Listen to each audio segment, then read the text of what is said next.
Hello, I'm Michelle Morris. This is After Addiction. Welcome, welcome, welcome. There are people who survive. There are people you can help me to continue to survive. Continue to like and subscribe. I am on my own recovery journey and I've been a therapist for several years now. And I'm really looking forward to getting to know some more of you in this community. This isn't a place where we do therapy. That's for the therapy room, of course. So there is a disclaimer here. This is for education, for advice to grow this community. If you do want therapeutic support, of course, contact me. I'll put everything in the comments. Please like and subscribe. Contact me at my business, which is Heal Hypnotherapy. This is After Addiction. I've started the channel because it's a subsection, really, to be honest with you, of my business, Heal Hypnotherapy. I see people for all sorts of things. Stopping smoking, something we do quite easily, fear of spiders, trichotillomania, eating disorders, all sorts of things I can help people with. With addiction, I've got to be honest with you. I've got to be honest. I feel it's so strong, the need or the want to help people who've been like me. I've walked in your shoes. I've walked in your shoes. I've been that couch potato drunk who looks high functioning.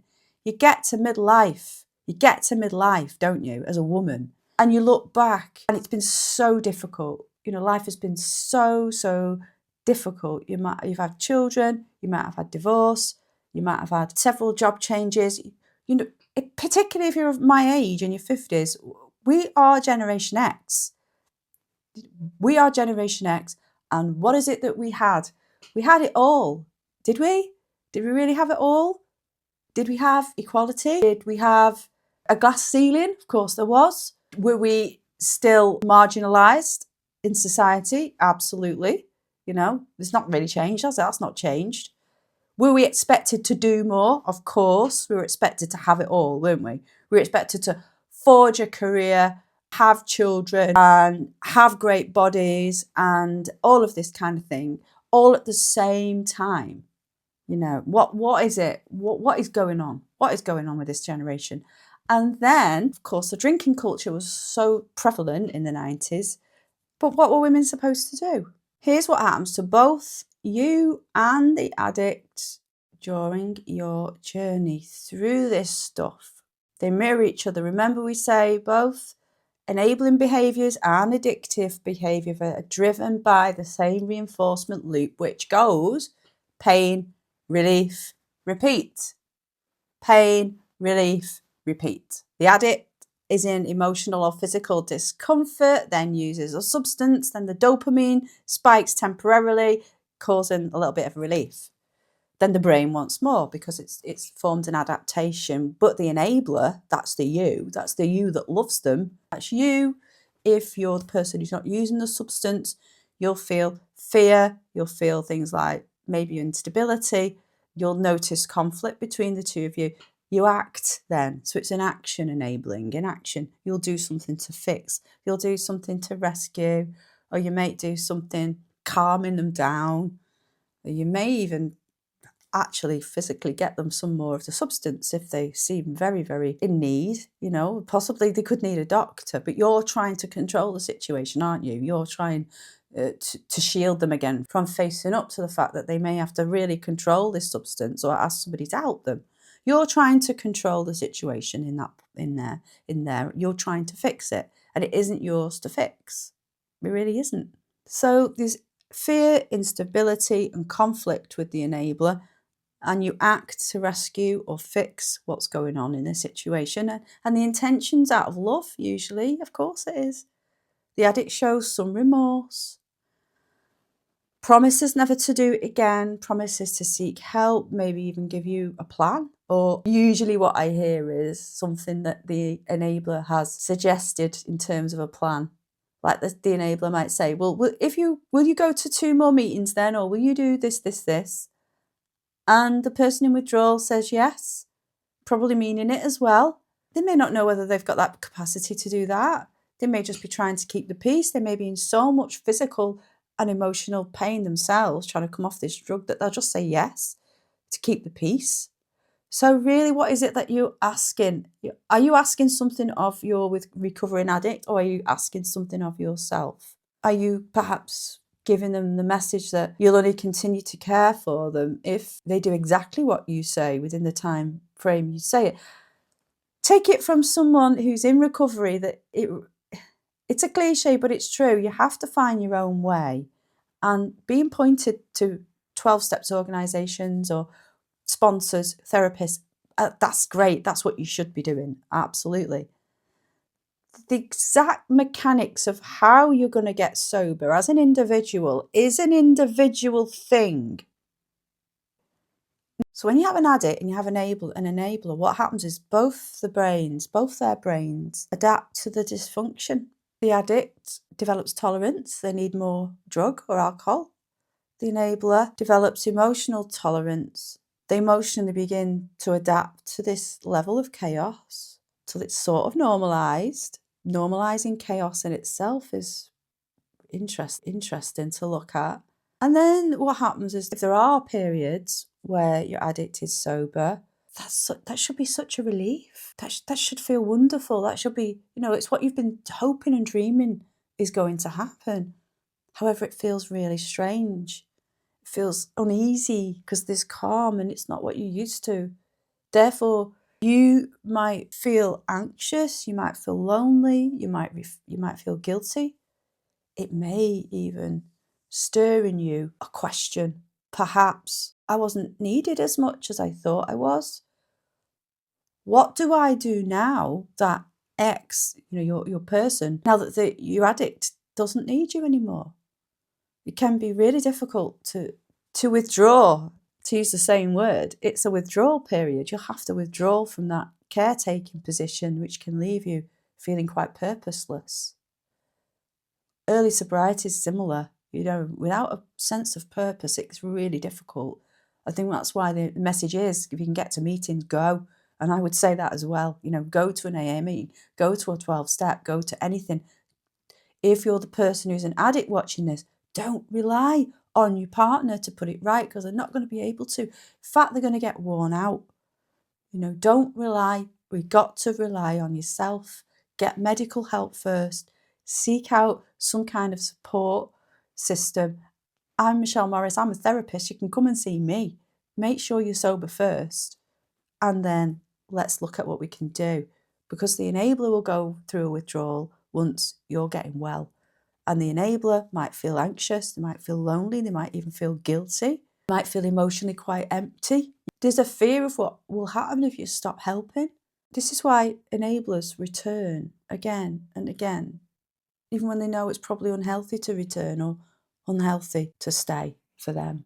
You both have distorted reward systems in the brain. The brain's adapted. In the addict's brain, the substance becomes the main way that their brain can get the dopamine that it wants. It helps them to feel good. But we know that tolerance occurs and you need more and more and more to get the same effect. With the brain of the person who loves them, the enabler, there's validation in rescuing, and the hope that they will recover becomes the primary reward, the primary source of the dopamine. Therefore, in them small windows of substance scarcity, so they can't have any or they don't want any, and they're trying to withdraw, they're trying to get well, then the rescue and the hope, what happens to them? The relationship dynamics, the one of rescue, the one of being validated for doing so, and of hope, becomes the enabler's loop, the drug loop, the seeking out and the reward. If the pattern continues, and that's why I'm talking really to the enabler in this video, if you're the one that's more likely to be chemically more sober, aren't you? Chemically more sober. Therefore, as I would assume, it's kind of easier for you to make rational and logical choices than it would be for your addict at the moment. But both of you lose yourselves during addiction. The addict loses their identity outside of the addiction because the walls close in, don't they? When you're an addict, the walls close in on you. You don't tend to socialise anymore. You'll stop doing things like going to the gym or doing sports or going to the cinema or anything you used to do. You'll stop doing things outside the home. It's a drug, particularly alcohol. It's a drug that wants you in the house, behind closed doors, frightened and pissed and sick. That's what alcohol wants. So you lose yourself, you lose the world outside of your addiction, and the enabler loses their sense of identity that exists outside of this full-time job probably that you've become if you are the addict for them. This is not to make you feel even more guilty if you are drinking, but I'm going to give it to you straight. I'm a pretty straight talking person. You know, I've been called blunt in the past, and that I'm not making any apologies for that. I'm certainly very soft in the therapy room, but we're not in the therapy room, are we? We're here on the channel. So that's kind of a bit of how I am. With the enabler, their self-worth becomes tied to saving the addict. That can be another problem. I will not be a good person if I leave. That can make you stay, can't it? How can you kick a man when he's down? You know, you might wonder whether the outside world will see you in that way if you choose to walk away. And here's how, if you want to break the cycle, here you can do it. Practical steps you can take to break the cycle of addiction and enabling. Breaking this cycle means you need to rewire again your brain's stress and reward loops. And here's how. Enablers often intervene during a crisis, which triggers the relief, which triggers the dopamine in the brain, which makes them stay. To break the cycle, okay, this is what you need to do. You need to stop stepping in and absorbing natural consequences. You need to stop. Maybe the work's phoned. Where are they? They've not turned up. You just say, I'm sorry, I don't know. No excuses. No lies, no excuses. Lying is absolutely intrinsic to addiction. The addict becomes a liar and the enabler lies for them.